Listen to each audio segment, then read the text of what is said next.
आज हम लोग सीखेंगे कंबाइंड कैपेसिटर के साथ स्प्लिट एसी के आउटडोर का कनेक्शन करना। तो ये हमारे पास कंबाइंड कैपेसिटर है। इसको कंबाइंड क्यों कहते हैं? देखिए इसमें दो कैपेसिटर है। ये कैपेसिटर हमारा एक ही है लेकिन इसमें दो है, तीन खूंटियाँ निकली हुई हैं, 1 2 3। अब तीनों के नाम अलग अलग हैं। क्या है नाम, कैसे जानेंगे कौन? देखिए इसमें दो कैपेसिटर जो है ना, ये एक फ़ैन के लिए है और एक कंप्रेसर के लिए है। लेकिन जो कम एमएफडी का है वो इसका फ़ैन का है और जो ज़्यादा का है वो कंप्रेसर का है।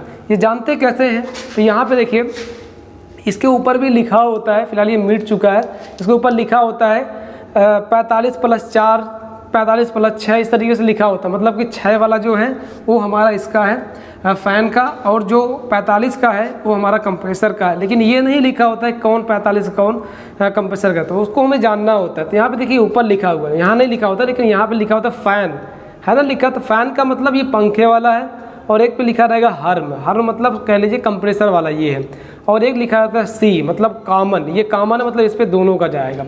तो कैसे करना है कनेक्शन ये समझिए। इसी कैपेसिटर से ये भी चलेगा फ़ैन भी और इसी कैपेसिटर से ये कंप्रेसर भी चलेगा। तो अब यहाँ पे हमारे पास 3 वायर हैं इसके फ़ैन मोटर के, जिसमें रनिंग, कॉमन और स्टार्टिंग के 3 तार हैं, ठीक है। और सेम उसी तरीके से ही हमारे कंप्रेसर से भी निकला हुआ है रनिंग, कॉमन और स्टार्टिंग के 3 तार। तो हम सबसे पहले काम क्या करेंगे कि इसका एक रनिंग स्टार्टिंग लेंगे फ़ैन मोटर का। इस फ़ैन मोटर के स्टार्टिंग को जो फ़ैन लिखा हुआ है जहाँ पे, याद रहे कोडिंग याद कर लीजिएगा आप लोग। तो जो जहाँ पे फ़ैन लिखा है ना, इस वाले खोटी पे कौन वाले पे लिखा है, इस वाले पे देखिए फ़ैन लिखा हुआ है, ठीक है ना। तो फ़ैन वाले का जो खूंटी है, उस फ़ैन वाले खूंटी पे जो हमारा ये फ़ैन मोटर है इसका स्टार्टिंग जाएगा। याद रहे कभी रनिंग मत लगा दीजिएगा वरना चलेगा नहीं, उल्टा चलेगा। तो यहाँ पे फ़ैन पे जो है ये स्टार्टिंग वाला चला जाएगा और इस पे जहाँ हर्म लिखा है वहाँ पे कंप्रेसर का जो हमारा स्टार्टिंग तार होगा वो चला जाएगा। तो इसका जो स्टार्टिंग वायर है वो ये है, ठीक है। तो स्टार्टिंग वायर को पकड़ लेते हैं ब्लैक वाले को और इसके हर्म वाले पे दे देते हैं, बस इतना काम करना है। तो यहाँ पे ध्यान से समझिए, कोडिंग को आपको लिख लेना है, याद कर लेना है कि जो फ़ैन का स्टार्टिंग रहेगा ये फ़ैन पे आ जाएगा, जो कंप्रेसर का स्टार्टिंग रहेगा वो हर्म पे आ जाएगा। फिर उसके बाद इसके रनिंग को लेंगे कंप्रेसर के, और ये जो हमारा फ़ैन मोटर इसका रनिंग लेंगे, इसको कॉमन वाले पे डाल देंगे, सीधा दोनों को कॉमन वाले पे डाल देंगे। तो यहाँ पे कॉमन वाले में इसको लगा देते हैं, दोनों के रनिंग को कॉमन वाले पे ही लगाना है, ये ध्यान रहे। फिर उसके बाद हम क्या करेंगे, जो हमारी फेज की सप्लाई है, फेज की सप्लाई हम इससे कॉमन वाले पे दे देंगे। क्यों? क्योंकि रनिंग वाले पे ही सप्लाई हमेशा दी जाती है, तो कॉमन वाले पे रनिंग लगा है तो यहीं पे हम सप्लाई दे देंगे। तो ये जो हमारा आउटडोर है, आउटडोर से ये तार हमारे आए हुए हैं, ठीक है। एक न्यूट्रल है, एक फेज है और एक हमारा ग्रीन वायर जो कि अर्थ का है। तो ग्रीन को अभी फिलहाल हम छोड़ते हैं और ये तार आ करके सीधा लगता है यहाँ हमारे वायर जंक्शन पे। वायर थोड़ा सा दिखाइए, तो ये वायर जंक्शन पे ये हमारा तार यहाँ पे आता है और आ करके यहाँ पे जो 2 पॉइंट दिया हुआ है, एक न्यूट्रल के लिए और एक फेज के लिए, यहाँ पे ये कनेक्ट कर दिया जाता है और यहाँ पे ये कनेक्ट कर दिया जाता है। फिर ऊपर देख रहे हैं ये पॉइंट है, नीचे ये वाली पॉइंट टूट गई है। तो हम क्या करते हैं कि यहाँ से जो नीचे इन किया गया फेज, तो ये ऊपर से यहाँ से आउट कर लेते हैं फेज, और नीचे इन किया गया न्यूट्रल, तो इसको ऊपर से आउट करा लेते हैं न्यूट्रल। मतलब कि जो न्यूट्रल फेज यहाँ पे जोड़े थे ऊपर से वही न्यूट्रल फेज उठा लेंगे।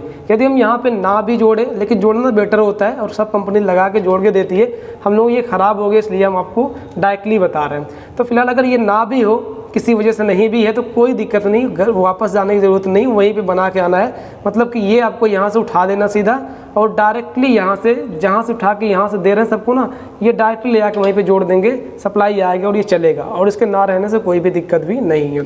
तो फिलहाल हम क्या करेंगे, जो हमारी फेज का जो वायर रहेगा यहाँ से उठाएँगे और सीधा ला करके इसे कॉमन वाले पर जोड़ देंगे। तो कॉमन वाला ये है ना सी, तो कॉमन वाले पर जोड़ देंगे, ठीक है।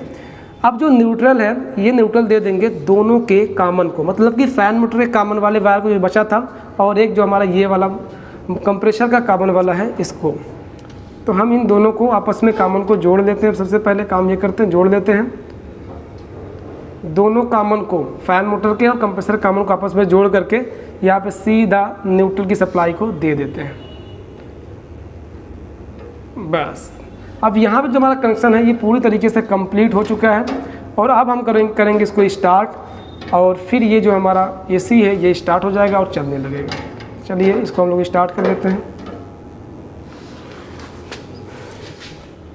इंट्रो दिखाइए उसको। दिख रहा है। अब हमने एसी को कर दिया ऑन, देखिए ये खुल रहा है। अब यहाँ पे हमारी एसी स्टार्ट हो चुकी है और इंडोर से हवा भी आ रही है। और अब 3 मिनट की जो टाइमिंग इसमें होती है उसके हिसाब से ये 3 मिनट के बाद सप्लाई इस तार के ज़रिए से इस आउटडोर को देगा, जिससे कि ये आउटडोर का जो हमारा फ़ैन मोटर है और कंप्रेसर है ये स्टार्ट हो जाएंगे। थोड़ा सा वेट करते हैं, उसके बाद फिर आपको दिखाते हैं।